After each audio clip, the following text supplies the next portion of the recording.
یو د بیا پروګرام کې تاسو ته هرکلی یم مجید مشتاق صاحب. عقیل خان وروره د امریکې ډو مور پالیسي نور پاکستان کې نشي چلېدلی او زما په خیال په دې باندې د پاکستان پوره پولیټیکل سپیکټرم متفق دی چې امریکې ته نور د ډو مور په جواب کې نو مور جواب ورکول پکار دي او هغه وخت لاړ اوسه چې امریکې به غلامي کېدله او پاکستان عملا د امریکې یوه اډه جوړه شوې وه لاجسټیک سپورټ یې ورته ورکو انټیلیجنس شیرینګ ورسره کو او د پاکستان په اوږه باندې امریکې خپل ټوپک ایښو او خپل تجزیاتي او معاشي مفادات یې سرته رسول دا اوس د تاریخ په کوړهدان کې پروت دی نور انشاءالله ډومور پاکستان کې نشي چلېدی خو د دې دپاره ضرورت دا دی چې زموږ داخلي سیاست مضبوطي زموږ ټول سیاسي جماعتونه په یو پیج باندې او یو داسې پولیټیکل لیډرشپ وي چې هغه یو های مورل ګراوند لري یو لوی اخلاقي حیثیت لري هغه به بیا د دې بیروني پرشر او بیروني دباو مقابله کولی شي زه تاسو وختي خبره وکړه دې سره هغه کرنټ کوم هغه های مورل ګراوند کو قیادت په هغې راځي چې زموږ سیاست صفایي او د سینټ الیکشن تذکره تاسو وکړه ده د سینټ د الیکشن نه دا خبره مخې ته راله چې د کنسټیټیوشن آرټیکل 220 دی 220 220 آرټیکل تحت د الیکشن کمیشن دا ذمہداري ده چې هغه فری فیر او ترانسپیرنٹ الیکشن کوي او په دې کې به د پاکستان ټوله انتظامیه د هغې تابع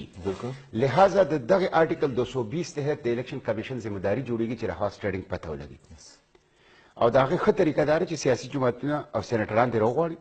او ورته دې ووایي چې تاسو سره په پارټۍ کې 15 کسانو یا 10 کسانو دا 25 کسان څنګه شول او دا 35 څنګه شو دا 40 شو ټیک ته د انټیلیجنس ایجنسو سپورټ هم ته واله د نورې انتظامي ادارو سپورټ هم ته واله او خبردار دې لپاره سره راکټ ساینس ضرورت نشته دی صفا خبره هغه وایي چې نقل کې بیا عقل کې ضرورت وکړي یو خبردار دویمه دا ده چې د مستقبل لپاره ماته یو ډېره خطره ده هغه د لیول فلاینګ فیلډ چې څنګه بابک صاحب خبره وکړه لیول فلاینګ فیلډ نه د هغې په نتیجه کې به یو ځل بیا د 15 کالو دپاره د عدم استحکام په یو مرحله کې داخل شي که صفا الیکشن ونه شو د دې مطلب دا دی چې د 15 کالو دپاره د سیاسي تنازعاتو او جګړو بنیاد کېښودی شو معیشت په خرابي سیاست او سیاستدان به بدنامي او ملک په یکسویۍ سره اجتماعي طور خپلو مقاصدو طرف ته بیا پیشرفت نشي کولی ما ته د 2 څیزونو خطره ده یو څیز خو دا چې تاسو وګورئ دستور کې دا لیک دی رولز ریګولیشنز کې دا دي چې د نامزد امیدوارانو دپاره د صوبایي اسمبلی د قومي اسمبلی دپاره د خرچ حد متعین بالکل دی خو د سیاسي جماعتونو دپاره هېڅ حد نشته دی ښه نشته د سیاسي جماعتونو دپاره هېڅ حد نشته دی او پخوا به کینډیډیټ خرچ کو اوس تاسو ته علم دی چې اوس کینډیډیټ کم خرچ کوي او په میډیا باندې که هغه الکترونیک میډیا ده که هغه پرنټ میډیا ده که هغه سوشل میډیا کې ایکسپرټس اغوستل دي که الیکشن اوس یو ساینس دی او ډېر مشکل ساینس دی اوس سیاسي جماعتونه خرچ کوي او د سیاسي جماعتونو لپاره د خرچ لیمټ نشته دی دې سره به څه چل کېږي دې سره به دا کېږي چې سیاسي جماعتونو به داسې کینډیډیټ مخې ته راولي چې هغوی الریډي کروڑونه او اربونه روپۍ سیاسي پاټو ته ورکړي یوه دویم دا ده چې بیروني قوتونه او زه دا خبره کومه چې هغه بیروني قوتونه چې افغانستان کې میلیټرلي پریزنس ساتي عسکري موجودګي ساتي او په هغې خرچ کوي هغه سیاسي قوتونه پاکستان کې په سیاسي موجودګۍ باندې خرچ کوي دغه ځای کې لږ چې دی لږ ودرېږئ دا کوم واقعیت چې وشوه یا دا کوم هاوس ټریډنګ چې وشو د دې خو موږ په دې نتیجه رسېدلي که یو ملک ولګېدو او انډایرکټلي یو د سرمایهدار په لاس باندې یو 2 ارب روپۍ دغه کړل نو ستا پوره سینټ چې کوم دی نو هغه به د هغې په دغه باندې هغې هر څه د هغې خطرناک شی دی بالکل بالکل زه دا عرض کوم چې الیکشن کمیشن سره د آرټیکل 220 تحت دا اختیار شته دی چې هغه په یو ایگزیکټیو آرډر باندې د سیاسي جماعتونو دپاره هم حد مقرر کړي او منی ان پالیټکس دا یو ډېر لوی تھریټ دی ډېره لویه خطره د پاکستان سیاست ته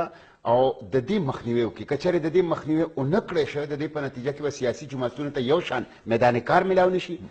او د پیسې په بنیاد باندې به ځینې خلک بیلټ باکس هایجیک کړي د خلکو په رای باندې به ډاکه واچي او د هغې په نتیجه کې به حقیقي نمایندګان او حقیقي جمهوري څیرې دا د عوامو مخې ته رانشي زما په خیال دا به د پاکستان لپاره یو خطر وي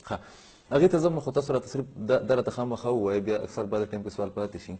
ما ستاسو 2-3 بیانونه وکتل د صوبایي امیر په حیثیت باندې تاسو د یو حکومت د صوبې د حکومت سم یئ خو هغه بیانونه ستاسو ډېر زیات سخت دي د تحریک انصاف په ضد باندې بیا تحریک انصاف بعضې دغه چې کوم دي د لیډرانو هغې هم داسې اشارې مشارې دغه کړې د دې تلخۍ وجه چې دغه څه ده ګوره جي جماعت اسلامي خو په سیاست کې تلخي کمول غواړي او سیاست نوم دی د ډایلاګ سیاست نوم د نیګوسییشن، سیاست نوم دی د رابطې د کړکۍ د دروازو کلاف ساتل. او د مثبت څیزونه موږ تعریف هم کړی، لکه د عمران خان د دې بیان ما ننوم د کرک په جلسه کې تعریف وکړ چې هغه ویلي چې زموږ 20 کسان خرڅ شوي دي، دا به مونږ ایکسپوز کوو خلکو ته. پکار ده. دویمه دا چې د دې خلاف په تنظیمي اکشن الو عمران خان وي او دا به د پارټۍ نه وباسو. دا ډېره ښایسته خبره ده. الیکشن کمیشن ته به د دې خلاف ځو، دا به ډیسیډ کوو. دا ډېره ښایسته خبره ده. بله خبره عمران خان دا کړې ده چې د دې سیاسي د دې چې کوم خلکو ووټ خرڅ کړی دی، پارټۍ سره غداري کړې ده، د دې د کورونو مخې ته موږ در نه ورکوو. که تاسو ته خیال موږ په سیاسي حکمت عملی کې هغې جدا لار د زموږ جدا لار ده. خو ما دا اعلان کړی دی چې په دې درنا کې چې کله پی ټي آی او عمران خان د خپلو هغه ایم پی ای او ممبرانو د کورونو مخې ته درنا کوي چا چې ووټ خرڅ کړی دی، جماعت اسلامي به په دې درنا کې بالکل شرکت کوي. په دې کې خو هغه چا چې ووټ اخیستی دی هغې کې چېرته درنه نه ده، په هغې کې موږ هم د سره شرکت کوو ځکه چې فریقین دوه دي. درسته خبره. نو ګوره د مثبت څیزونو خو موږ ملګرتیا کوو، دغې څیزونو ته زه قدر په نظر ګورم او قوم په دې انتظار باندې دی عمران خان دا انقلابي قدم که واغسته، که دغه 20 کسان یې مخې ته راوستل، ډیسیډ یې کړه، در نه یې ورکړه. زما په خیال باندې دې سره به د پاکستان سیاست د ګند نه صفا کولو دپاره یو ډېر لوی کار آغاز شو. نو مثبت څیزونه مونږ حمایت کوو، خو چې کوم منفي څیزونه یې لکه دا خبره کوله چې نعیم الحق ته خبره وکړله چې سینیټر سراج الحق صاحب مونږ سینټ ته لېږلی دی، حالانکه مونږ ورته 24 ووټونه ورکړي په 2013 کې او مونږ ته د هغې په مقابله کې صرف 8 ووټونه راکړي. 8 ووټونه، یعنی هغه وخت کې 24 ووټونه مونږ دې ته ورکړه، ټیکنوکریټ کې مو ورته ورکړه، خاتون کې مو ورته ورکړه، ماینورټیز کې مو ورته ورکړه او مونږ ته نه صرف په جرنل کې سراج الحق صاحب دپاره 8 ووټونه واغسته. اوس هم تاسو وګورئ مونږ عوامي نیشنل پارټۍ سره یو ایډجسټمنټ وشو د سینټ الیکشن دپاره، مونږ هغې ته خپل ووټونه ورکړه، د هغې خاتون امیدوار ته هغې مونږ له خپل 15 ووټونه په جنرل کې راکړه، د هغې په نتیجه کې مونږ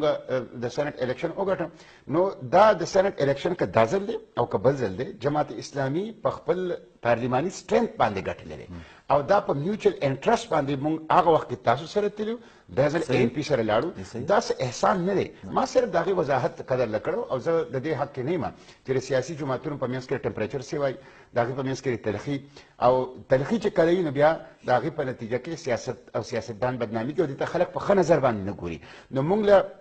په ښه کارونو کې په مثبت کارونو کې یو بل سره تعاون کول پکار دی، همیشه ډایلاګ او مذاکراتو لار کولاو ساتل پکار دی او د قوم چې کوم بنیادي ایشوز دي په هغې باندې کانسنټریټ کول پکار دی او هغې د حل لپاره یو بل سره تعاون. حقایق نه دي مسخ کول،